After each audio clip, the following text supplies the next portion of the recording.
माँ वाओ, आपने कितना सुंदर लहंगा सिला है। किसका लहंगा है ये? बिटिया, ये लहंगा जमींदार साहब की बेटी रानी का है।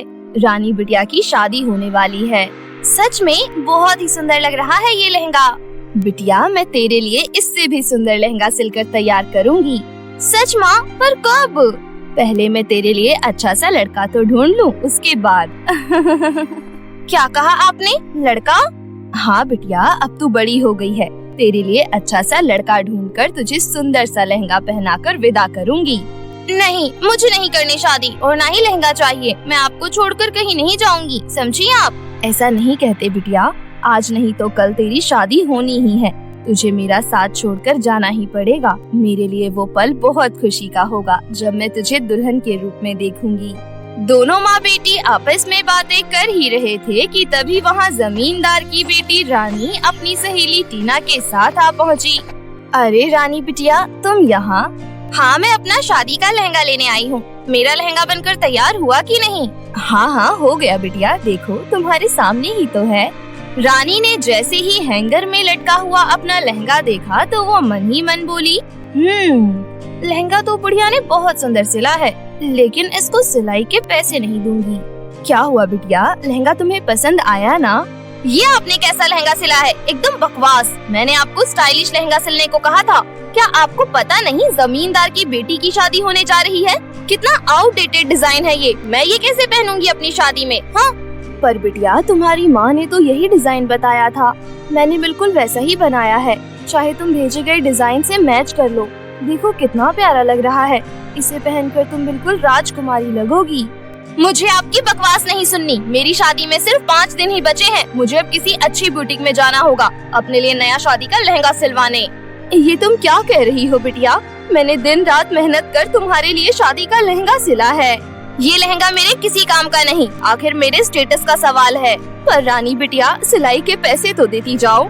मैं इस लहंगे का 1 रुपया भी नहीं देने वाली। हाँ टीना, ये तुम कैसी बातें कर रही हो? माँ ने कड़ी मेहनत कर इस लहंगे को बनाकर तैयार किया है और तुम पैसे देने से मना कर रही हो। ये तो गलत बात है ना। मेरे सामने जुबान चलाने की हिम्मत मत कर। लगता है तू भूल गई है मैं जमींदार की बेटी हूँ। मैं चाहूँ तो 1 मिनट में तुम दोनों को गांव से निकलवा सकती हूँ, समझी? वैसे ये लहंगा मेरे किसी काम का नहीं, फिर भी मैं इसे अपने साथ लेकर जा रही हूँ। घर जाकर माँ को दिखाऊंगी कि तुमने कितना बेकार लहंगा सिला है। हाँ, कोई बात नहीं बिटिया, तुम लहंगे के पैसे मत दो, तुम ये लहंगा ले जाओ। वो तो मैं लेकर ही जाऊंगी। हाँ, आखिर 1 लाख रुपए का कपड़ा खरीदा था लहंगा सिलवाने के लिए।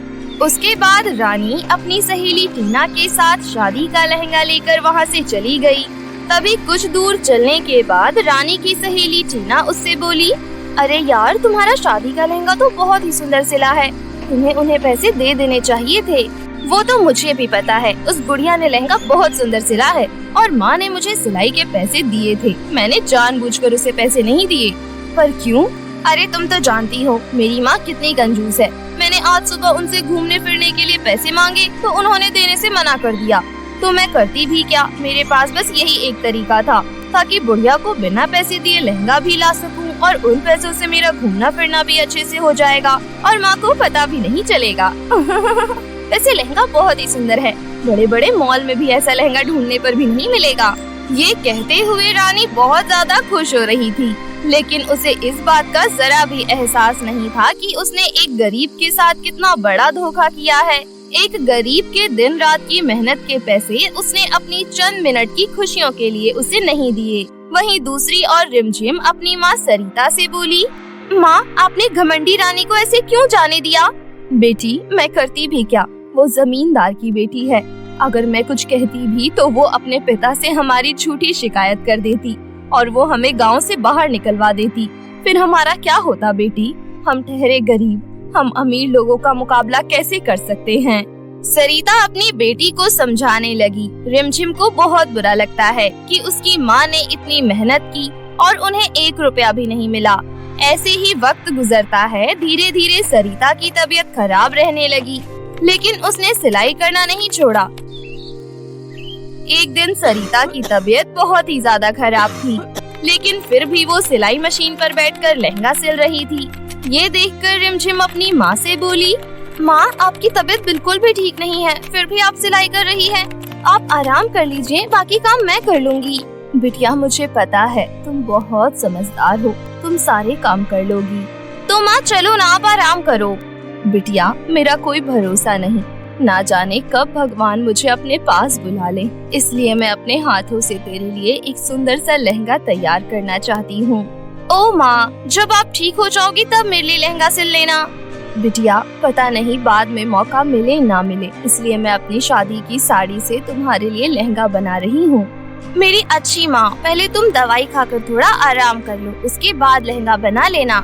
सरिता ने दवाई खाकर थोड़ी देर आराम किया।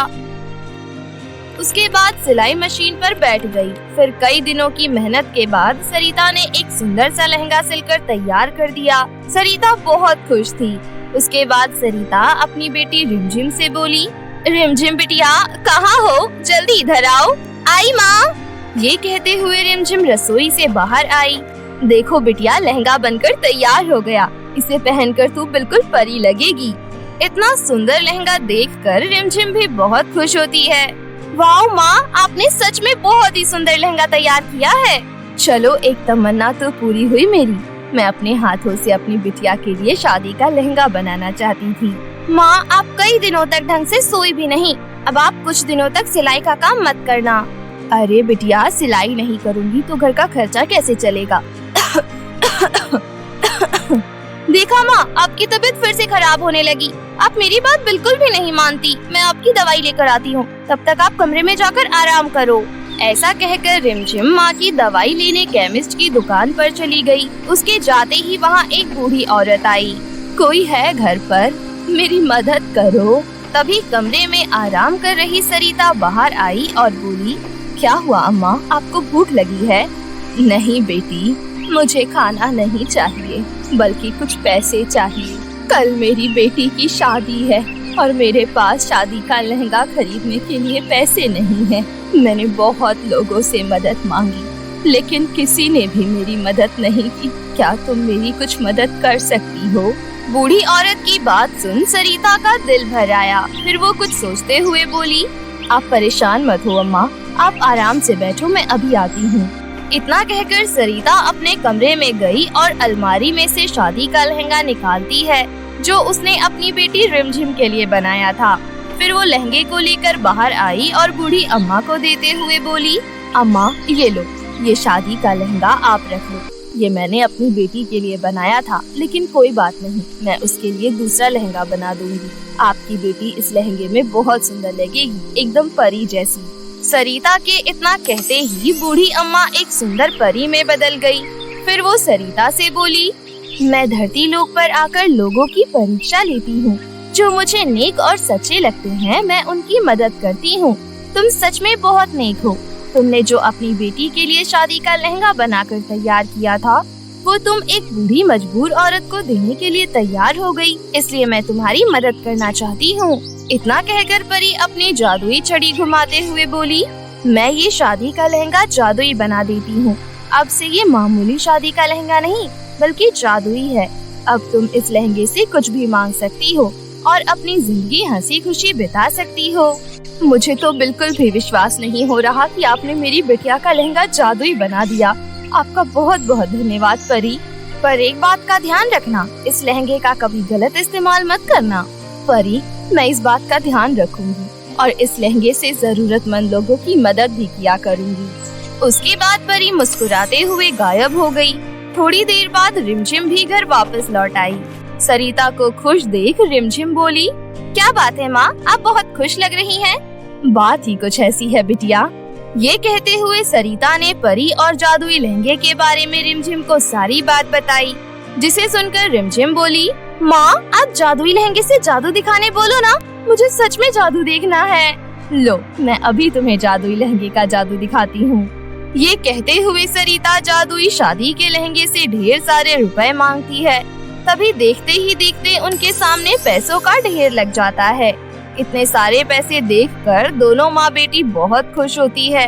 अब पूरे गांव में सरिता जितना अमीर कोई भी नहीं था। जब ये बात जमींदार चमन लाल को पता चली तो वो अपने नौकरों को लेकर सरिता के घर जा पहुंचा। सरिता, कहाँ छुपी बैठी है, बाहर निकल। क्या हुआ जमींदार साहब, आप सुबह सुबह यहाँ? पहले ये बता, तू रातों रात अमीर कैसे हो गई? इस गांव में मेरी बराबरी कोई नहीं कर सकता, समझी? जल्दी से मुझे सच्चाई बता। इतनी सारी धन दौलत तू लाई कहाँ से? आखिर तुझे कौन से खजाने की चाबी हाथ लगी है? लेकिन सरिता बार बार पूछने पर भी जमींदार चमनलाल को सच्चाई नहीं बताती। ये देख जमींदार गुस्से से बोला, लगता है तू ऐसे नहीं बताएगी। रामू, कालू, शेरा, मेरा मुंह क्या देख रहे हो? इसके घर में आग लगा दो। मेरे होते हुए इस गांव में मेरे जितना अमीर कोई नहीं हो सकता। जमींदार चमनलाल के तीनों नौकर हाथ में मशाल लिए जैसे ही सरिता का घर जलाने के लिए आगे बढ़े, तभी जादुई शादी के लहंगे में से एक तेज रोशनी निकली और जमींदार चमनलाल समेत तीनों नौकरों के ऊपर आग की बारिश होने लगी। आह, कोई बचाओ मुझे! रामू, कालू, शेरा, कहाँ मर गए तुम तीनों? मालिक, हमारी खुद की जान खतरे में है, हम आपको क्या बचाएं? ये कहते हुए जमींदार चमनलाल और उसके तीनों नौकर वहाँ से भाग खड़े हुए। उस घटना के बाद से जमींदार चमनलाल ने सरिता के घर में आने की या उसे नुकसान पहुँचाने की दोबारा हिम्मत नहीं की। वहीं दूसरी ओर सरिता अपनी बेटी रिमझिम के साथ हंसी खुशी अपना जीवन बिताने लगी। ये कहानी राधिका नाम की एक औरत की है।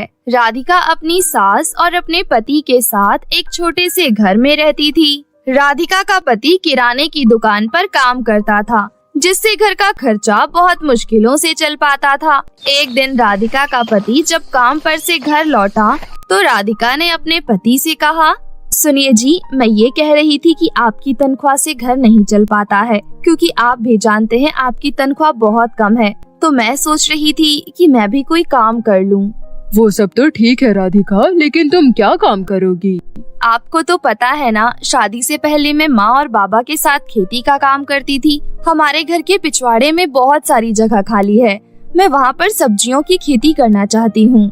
ठीक है राधिका, अगर तुम परिवार के लिए कुछ करना चाहती हो तो तुम जरूर करो। तुम्हें मुझसे जैसी भी मदद चाहिए होगी तुम मुझे बता देना। तभी वहाँ पर राधिका की सास आ जाती है और राधिका से कहती है, राधिका बहू, अगर तुमने ऐसा सोचा है तो मैं भी तुम्हारी इस काम में मदद करूंगी। ठीक है सासू माँ, फिर हम कल ही बाजार से सब्जियों के बीज खरीद कर ले आएंगे। हम अपने घर के पिछवाड़े में अलग अलग तरह की सब्जियाँ उगाएंगे, जैसे कि अभी गोभी, मटर, इन सब का सीजन आ रहा है, तो हम ये सब्जियाँ उगाएंगे। ठीक है बहू, तुम्हारा इतना साहस देखकर मुझे बहुत खुशी हो रही है। मैं अच्छे से जानती हूँ तुम्हारी मेहनत जरूर रंग लाएगी। अगले दिन राधिका सब्जी उगाने के लिए अपनी सास के साथ बाजार से काफी सारी सब्जियों के बीज ले आती है और खूब मेहनत करके दोनों सास बहू खाली जमीन पर सब्जियों के बीज बो देती हैं। तभी वहाँ पर उनके पड़ोस में रहने वाली एक औरत नीलम आ जाती है। अरे वाह, क्या बात है, आज तो दोनों सास बहू घर के पीछे की भी सफाई कर रही हो। सफाई ही कर रही हो या कुछ और कर रही हो? लगता है तुम दोनों यहाँ पर सब्जियाँ उगा रही हो। गली गली जाकर सब्जी बेचने का इरादा है क्या? गाँव बसा नहीं कि लुटेरे पहले आ गए। तुझे क्या खुशबू आ जाती है कि हम कोई काम करने वाले हैं? नीलम दीदी, आपने सही पहचाना, हम दोनों सास बहू मिलकर सब्जियाँ उगा रहे हैं। अब आप तो जानती ही हैं, घर में मेरे पति अकेले कमाने वाले हैं, तो सब्जियाँ उगाकर आस पड़ोस वालों को बेच दूंगी, जिससे घर में थोड़ा पैसा आ जाएगा। अच्छा जी, तो ये बात है। ठीक है, तुम दोनों काम करो, मैं तो चलती हूँ। नीलम के जाने के बाद फूलमती अपनी बहू राधिका से कहती है, अरे बहू, तो जानती नहीं है, ये नीलम बहुत चालाक है। इसका पति तो अच्छा खासा काम करता है, बेचारा बहुत भला इंसान है, लेकिन फिर भी इसकी पैसे की भूख खत्म नहीं होती। अब देखियो, यहाँ से देख कर गई है, अब अपने घर में जाकर ये भी सब्जियाँ उगाएगी। कोई बात नहीं मम्मी जी, जाने दीजिए, अब हम कर भी क्या सकते हैं। अगर उगाना होगा तो उगा लेगी, अब हम किसी को रोक थोड़ी ना सकते हैं। पड़ोस में रहने वाली नीलम सच में बहुत चालाक औरत थी। उसने भी अगले दिन अपने घर के पिछवाड़े में सब्जियों के लिए बीज बो दिए। लेकिन कहते हैं ना, जिस कार्य को पूरी मेहनत से ना किया जाए उस कार्य का फल प्राप्त नहीं होता। और यही हुआ नीलम के साथ। अब उसने देखा देखी में सब्जियां तो उगा ली थी, लेकिन उन सब्जियों की देखभाली उससे नहीं हो पाई, जिस कारण उसकी उगाई हुई सारी सब्जियां गल गई। और दूसरी तरफ राधिका की सब्जी हरी भरी बहुत सुंदर लग रही थी। मम्मी जी देखिए, आखिर हमारी मेहनत रंग ले आई। देखो तो जरा कितनी सुंदर सब्जियां हुई है। हाँ बहू, तो सही कह रही है। कितनी सुंदर और हरी भरी साग सब्जियाँ उगी है। मम्मी जी, मैं आज से ही सब्जियाँ बेचना शुरू कर देती हूँ। लेकिन बहू, तुझे सब्जी बेचने में अजीब तो नहीं लगेगा ना? मैं बेच आती हूँ सब्जी। नहीं मम्मी जी, मेरे रहते हुए इस उम्र में आप इतना सारा काम नहीं करोगी। आप चिंता मत कीजिए, मैं सब संभाल लूंगी। फिलहाल के लिए मैं अपनी टोकरी में सब्जियां भर लेती हूँ। राधिका टोकरी में कुछ सब्जियां भर लेती है और उन्हें लेकर अपने मोहल्ले में बेचने चली जाती है। सब्जी ले लो, सब्जी, बढ़िया बढ़िया सब्जी ले लो, एकदम ताजा खेत से टूटी हुई सब्जियां ले लो। अरे राधिका, जरा रुको तो सही, मुझे 1 किलो गोभी, 1 किलो मटर और थोड़ा सा साग दे दो। ये लीजिए दीदी, आपके 70 रुपए हो गए। हाँ हाँ, ये लो 70 रुपए। राधिका को सब्जियां बेचते हुए नीलम देख लेती है और अपने मन में सोचती है, ये क्या, राधिका तो सब्जियां बेच रही है और इसकी सब्जियां कितनी ताजी और हरी लग रही हैं, लेकिन फिर मेरी सब्जियां कैसे गल सकती है? इसने जरूर कुछ ना कुछ किया होगा। अगर ये ऐसी ही सब्जियां बेचती रही तो ये हमसे भी ज्यादा अमीर हो जाएगी। नहीं, मैं ऐसा नहीं होने दूंगी, कुछ ना कुछ तो मुझे करना ही पड़ेगा। नीलम के मन में राधिका के प्रति ईर्ष्या की भावना आ जाती है और वो राधिका से जलने लगती है। उसी रात नीलम चोरी चुपके राधिका के घर के पिछवाड़े में जाकर उसकी सब्जियों में जहरीली दवा छिड़क देती है। अगले दिन सुबह राधिका जब सब्जियां बेचने के लिए घर के पीछे सब्जियां लेने जाती है तो देखती है कि एक ही दिन में उसकी सारी सब्जियां सड़ चुकी है और उस पर कीड़े लग रहे हैं। वो जल्दी से वहाँ पर अपनी सासू माँ को बुलाती है और कहती है, देखिए ना मम्मी जी, एक ही दिन में हमारी सारी सब्जियाँ पेड़ पर लगे लगे खराब हो गयी। मैंने अपने मायके में सब्जियों की बहुत खेती की है, ऐसा कभी नहीं होता। अब मैं क्या बेचने जाऊंगी? कोई बात नहीं बहू, तू चिंता मत कर, हम हार नहीं मानेंगे। इन सभी पौधों को उखाड़ कर नए बीज उगा देते हैं। कुछ ही दिन में सब्जियां उग जाएगी, जब तक हमें घर में खाली बैठना पड़ेगा। राधिका बहुत उदास हो जाती है क्योंकि उसने एक ही दिन सब्जी बेचकर बहुत अच्छी कमाई कर ली थी और उसके छोटे से खेत में अभी इतनी सब्जियां थी कि जिससे वो एक हफ्ते तक आराम से सब्जियां बेच सकती थी। लेकिन वो सभी सब्जियां बेकार हो गई। राधिका ने एक दिन में जो पैसे कमाए थे वो सारे पैसे भी खर्च हो गए। जब राधिका के पति ने राधिका को उदास देखा तो उससे बोला, क्या बात है राधिका, तुम उदास लग रही हो, तुम्हारा मन ठीक नहीं है क्या? कुछ नहीं जी, पता नहीं किसकी नजर लग गई।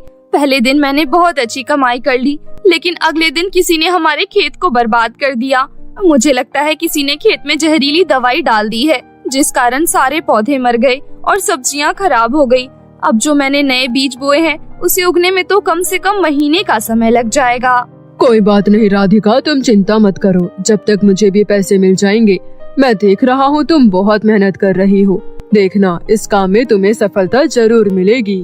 काश ऐसा ही हो जी, क्योंकि हमारा घर पक्का भी नहीं है। मैं सोच रही थी कि कुछ पैसे आएंगे तो घर पक्का करवा लूंगी। बड़ी मुश्किल से गरीब राधिका ने सब्जियां बेचने का काम शुरू किया था, लेकिन बीच में नीलम ने अड़ंगा डाल दिया। राधिका को उदास देखकर नीलम मन ही मन बहुत खुश हो रही थी। क्या बात है नीलम, आज तो तुम बड़ा खुश नजर आ रही हो। अरे बात ही कुछ ऐसी है, तुम सुनोगे तो तुम्हें भी खुशी होगी। ऐसा कहकर नीलम अपने पति को सारी बात बता देती है। नीलम की सारी बात सुनकर उसका पति उस समय चुप हो जाता है, लेकिन उसे अपनी पत्नी का ऐसा व्यवहार बिल्कुल अच्छा नहीं लगता था। वो शाम के समय राधिका के घर पहुंचता है और उनसे कहता है, काकी, राधिका भाभी, मैं आप सबसे माफी मांगने आया हूँ। मैं खुद चाहता हूँ कि नीलम सीधे रास्ते पर आ जाए। वो नफरत के राह पर चल रही है। आपके खेत में नशे वाली दवाई उसी ने डाली थी। नहीं नहीं बेटा, तू क्यों माफी मांग रहा है? तू तो बहुत भला इंसान है। मैं तो तेरी बहुत तारीफ करती हूँ। मैंने तुझ में और अपने बेटे में कभी कोई फर्क नहीं किया है, लेकिन नीलम की इस हरकत से मुझे थोड़ा दुख जरूर हुआ है। लेकिन कोई बात नहीं भैया, हमने फिर से सब्जियों के लिए बीज बो दिए हैं। हमारा थोड़ा सा नुकसान तो हो गया, लेकिन कोई बात नहीं। नीलम दीदी को जो अच्छा लगा उन्होंने किया। बहुत बड़ा दिल है भाभी आपका, लेकिन भाभी, मैं नीलम को सही रास्ते पर लाना चाहता हूँ। मैं ऐसा कर पाऊंगा अगर आप दोनों मेरा साथ देंगी तो। हाँ हाँ भैया, बताइए हम आपकी कैसे मदद कर सकते हैं। नीलम का पति चाहता था कि उसकी पत्नी सही रास्ते पर आ जाए, इसलिए वो एक उपाय सोचता है। कुछ दिनों बाद नीलम देखती है कि राधिका के घर के पिछवाड़े में फिर से सब्जियां उगाई है। अब वो एक बार फिर से उन सब्जियों को खराब करना चाहती थी। इधर राधिका और फूलमती जानती थी कि नीलम उनकी बातों को सुन रही है। बहू, नीलम हमारी बातों को सुन रही है, यही सही मौका है। हाँ मम्मी जी, आप सही कह रही हैं। अब हम अपना खेल शुरू करते हैं। मम्मी जी, आपको पता है मार्केट में गोभी मटर के दाम कितने ज्यादा बढ़ गए हैं। इस बार हमारी बहुत अच्छी कमाई हो जाएगी। हाँ बहू, लेकिन आज तेरी चचेरी नंद की सगाई है, वहाँ जाना भी बहुत जरूरी है। एक काम करते हैं, ये सब्जी हम कल काट लेंगे, क्योंकि वहाँ से आने में हमको शाम हो जाएगी। और हमारे घर में कौन सा चोर लुचक्के आ रहे हैं जो हमारी सब्जियाँ चुरा कर ले जाएंगे। आप सही कह रही हैं मम्मी जी, ये तो काम पर चले गए हैं, इसलिए फटाफट तैयार हो जाइए, हम दोनों को ही जाना पड़ेगा। उन सब की बातें सुनकर नीलम मन ही मन बहुत खुश हो जाती है। जाओ जाओ, सगाई में जाना बहुत जरूरी है। आज ये लोग सगाई में जा रहे हैं, इसका मतलब मेरे पास बहुत सारा समय है। आज मैं इनकी सब्जियां बर्बाद नहीं करूंगी, बल्कि इन्हें काट कर मोहल्ले में बेच आऊंगी, यही सही रहेगा। सब जानते थे कि कुछ ऐसा ही होने वाला है। दोनों सास बहू घर से बाहर घूमने के लिए चले गए। शाम को जब वो वापस घर लौटे तो उन्होंने देखा उनकी सब्जियां थी ही नहीं। नीलम सारी सब्जियां तोड़कर उन्हें बेचकर आ चुकी थी। अब राधिका नीलम के पास गई और बोली, नीलम दीदी, आपको पता है हमारे घर के पीछे से सारी सब्जियां चोरी हो गई। सारी सब्जियां तोड़कर ना जाने कौन सा चोर उन्हें बाजार में बेच आया। लेकिन अब वो चोर बच नहीं पाएगा नीलम दीदी, अब तो उसे पुलिस ही पकड़ कर ले जाएगी। राधिका के मुंह से पुलिस का नाम सुनकर नीलम घबरा गई। लेकिन पुलिस को कैसे पता चलेगा कि चोर कौन है? पुलिस तो सबूत मांगती है ना। वही तो नीलम दीदी, पिछली बार भी कोई हमारे खेत में नशे वाली दवाई छिड़क कर चला गया था, इसलिए इन्होंने घर के पीछे कैमरा लगवा दिया था। उस कैमरे में चोर की शक्ल अच्छे से आ गई होगी। अब तो चोर बिल्कुल नहीं बच पाएगा। ये तुम कैसी बातें कर रही हो? मैंने तो वहाँ कोई कैमरा नहीं देखा था। आपने क्या कहा? आपने? इसका मतलब आप ही चोर है नीलम दीदी। हाय दैया, अब पुलिस आपको छोड़ेगी नहीं। राधिका की बात सुनकर नीलम रोने लगती है। मुझे माफ कर दो राधिका बहन, जलन के मारे मैंने ये सब किया। मुझे डर था कि कहीं तुम हमसे अमीर ना हो जाओ। मैंने तुम्हारी सब्जियां बेचकर जो पैसे कमाए वो तुम रख लो, लेकिन पुलिस को मत बताना। ए जी, देखिए ना, राधिका बहन पुलिस को बुला रही है, मुझे बचा लीजिए। इसमें मैं कुछ नहीं कर सकता हूँ नीलम, तुमने राधिका बहन की सब्जियाँ चुराई है। अब तुम्हें अगर वो पुलिस के हवाले कर रही है तो इसमें मैं कुछ नहीं कर सकता हूँ। नीलम जोर जोर से रोने लगती है और राधिका से माफी मांगने लगती है। ठीक है नीलम बहन, मैं आपकी कंप्लेंट पुलिस में नहीं करूँगी, लेकिन आपको वादा करना होगा कि आज के बाद आप ऐसी हरकत कभी नहीं करोगी। मैं अपनी कसम खाकर कह रही हूँ, मैं ऐसा कभी नहीं करूँगी। नीलम को अपनी गलतियों का एहसास हो गया था। नीलम का पति राधिका को उसके नुकसान के सारे पैसे दे देता है। फिर राधिका वहाँ से चली जाती है और दोबारा से सब्जियों के बीज बो देती है और सब्जियां उगाकर उन्हें बेचकर अपना जीवन अच्छे से व्यतीत करने लगती है।